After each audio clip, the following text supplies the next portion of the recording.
అధికారులు నేతలకు వార్నింగ్ ఇచ్చారు. నాగర్ కర్నూలు ఎమ్మెల్యే రాజేష్ రెడ్డి కళ్యాణలక్ష్మి చెక్ల విషయంలో బ్రోకర్ పని చేస్తున్నట్లు తెలిసిందన్నారు. 5,000 నుంచి 10,000 వసూలు చేస్తున్నారని, ఇకపై మానుకోవాలని అన్నారు. ఇలాంటి పనులు చేస్తే కఠిన చర్యలు తప్పవని హెచ్చరించారు ఎమ్మెల్యే.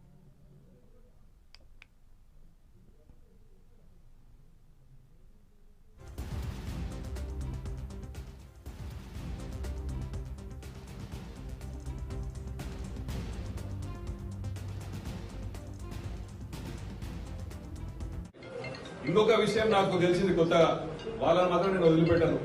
ఈ కళ్యాణ లక్ష్మి ఎంఆర్ఓ మీకే ప్రత్యేకంగా చెప్తున్నా, ఎంఆర్ఓ ఆఫీస్ లా బయట నాయకులైనా సరే ఎవరైనా కళ్యాణ లక్ష్మి చెక్కుల కోసం బ్రోకర్షిప్ చేసి 5,000 10,000 అడిగింది నాకు మళ్ళీ ఇంకొకసారి తెలిసింది నాకు ఇంకొకసారి తెలిస్తే దాన్ని ఎంక్వైరీ చేపిస్తా. ఎస్ఐ గారికి ఇప్పుడు ఇదే చెప్తున్నా, వాళ్ళని తీసుకొని బుక్కలు వేపిస్తా.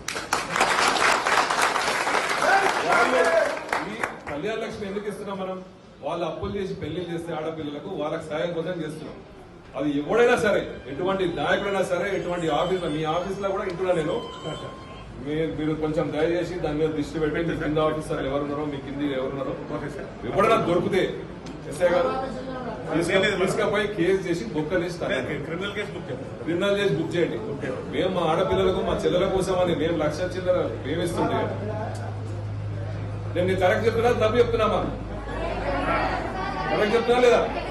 ఎవరైనా ఇప్పటి నుంచి మీకు మన తోటి మీ ఊరోళ్ళు కానీ ఎవరైనా పెళ్లిళ్ళు చేసుకుంటే, ఎవరైనా కళ్యాణ లక్ష్మికి అప్లై చేసుకుంటే జరుపుకోండి, లేకపోతే నా దగ్గరికి రండి. ఎవడైనా అడిగినోడికి నా పేరు చెప్పండి, తీసుకుపోయి బొక్కలు ఇప్పించి అనిపిస్తాం. మళ్ళా మేము ఎవరైనా పైసలు తీసుకొని. ఎమ్మెల్యే రాజేష్ రెడ్డి ఫైర్ అయ్యారు. కళ్యాణలక్ష్మి చెక్కుల పంపిణీ విషయంలో అక్రమాలకు పాల్పడితే, బ్రోకర్ పనిచేస్తే కఠిన శిక్షలు తప్పు అంటూ కూడా చెప్పారు. ఇదే అంశంపై మరిన్ని వివరాలను మా ప్రతినిధి హరిశంకర్ అందిస్తారు. హరిశంకర్. చందు, నాగర్ కర్నూలు ఎమ్మెల్యే తన యొక్క మార్కును చూపిస్తానని చెప్పవచ్చు. ఏదైతే నాగర్ కర్నూలు జిల్లా బిజినేపల్లి మండల హెడ్ క్వార్టర్ లో నిన్న కళ్యాణ లక్ష్మి చెక్కుల పంపిణీ కార్యక్రమంలో పాల్గొన్నటువంటి నాగర్ కర్నూలు ఎమ్మెల్యే పూచుకుల్ల రాజేష్ రెడ్డి పలు ఆసక్తికరమైన మాటలు మాట్లాడినటువంటి పరిస్థితి అయితే ఉంది. ఏదైతే కళ్యాణ లక్ష్మి చెక్కుల విషయంలో బ్రోకర్లుగా మారి కొంతమంది ప్రభుత్వ అధికారులు మరియు కాంగ్రెస్ పార్టీకి సంబంధించిన నాయకులు గ్రామాల్లో అక్కడ ఉన్నటువంటి కళ్యాణ లక్ష్మికి సంబంధించి ఒక్కొక్కరి నుంచి కూడా 5,000 నుంచి 10,000 రూపాయల వరకు వసూలు చేస్తున్నట్టు తన దృష్టికి వచ్చిందని చెప్పి ఆయన అంటున్నటువంటి పరిస్థితి అయితే ఉంది. ఈ నేపథ్యంలో ఎవరైతే ఈ యొక్క పనులకు పూనుకుంటారో వాళ్ళకు కఠినమైనటువంటి చర్యలు తీసుకుంటామని చెప్పి కూడా ఆయన హెచ్చరించిన పరిస్థితి అయితే ఉంది. అయితే ఒక ప్రభుత్వ ఉద్యోగి అయినా సరే, అక్కడ ఉన్నటువంటి కాంగ్రెస్ పార్టీ నాయకులు ఎవరైనా సరే ఈ యొక్క బ్రోకర్ పనులు చేసినట్లయితే ఖచ్చితంగా పేదలకు చెందాల్సినటువంటి ప్రభుత్వ సొమ్ము ఏదైతే ఉందో, కాంగ్రెస్ పార్టీ అధికారంలోకి వచ్చిన తర్వాత ఏదైతే కళ్యాణ లక్ష్మి విషయంలో కూడా చాలా స్ట్రిక్ట్ గా మెయింటైన్ చేసిన సిచ్యువేషన్ ఉంది. ఈ నేపథ్యంలో గ్రామస్తులు కావచ్చు, అక్కడ ఉన్నటువంటి పెళ్లైనటువంటి యువకులు ఎవరైనా కూడా బ్రోకర్లను ఆశ్రయించరాదు. ఖచ్చితంగా మీరు నేరుగా ప్రభుత్వ అధికారుల వద్దకు వెళ్లి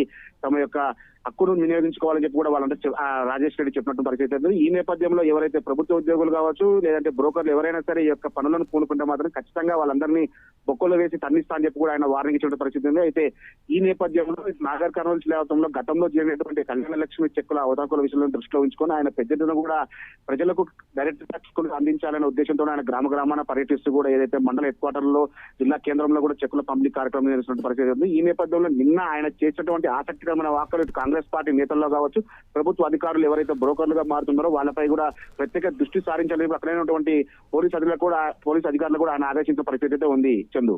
రైట్ హరిశంకర్, థ్యాంక్ యూ.